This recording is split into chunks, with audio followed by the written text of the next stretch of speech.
এদেশের ছাত্র সমাজকে ভীমরুলের ভয় দেখাবেন না চৌধুরী সাহেব।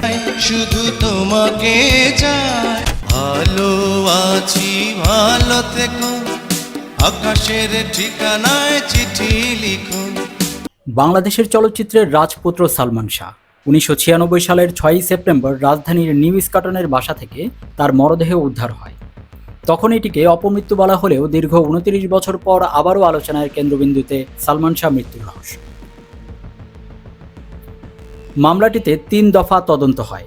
সবশেষে আত্মহত্যার রিপোর্ট দেয় পিবিআই, কিন্তু এই রিপোর্ট মানেননি সালমান শাহর মা নীলা চৌধুরী। সালমান শাহ আত্মহত্যা করে নাই, সালমান শাহ খুন হয়েছে। তার 4 বছর ধরে চলা রিভিশন শুনানির পর শেষমেশ আদালত বললেন এটি আত্মহত্যা নয়, হত্যা মামলা।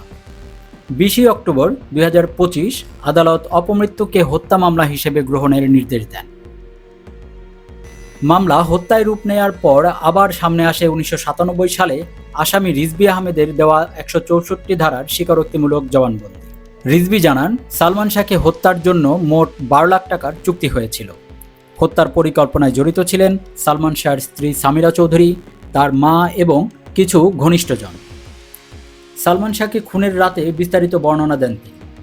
রাতে ইস্কাটনের বাসায় যাওয়া, সালমান শাহকে ক্লোরোফর্ম প্রয়োগ করা, ইঞ্জেকশন পুশ করা, পরে গলায় রশি দিয়ে ঝুলিয়ে আত্মহত্যা সাজানো, সবকিছুই স্বীকার করেন আসামি রিজভী।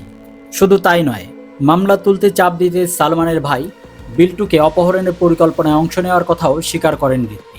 আর সেই সময় তিনি গ্রেপ্তার হন। বাদীপক্ষের আইনজীবী জানান, 25 বছর সময় ক্ষেপণ করে আলামত নষ্ট করা হয়েছে।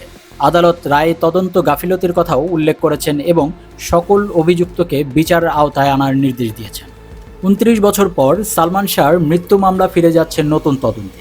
এবার কি উঠে আসবে, সত্য নাকি রহস্য আরও গভীর হবে? সময়ের অপেক্ষা।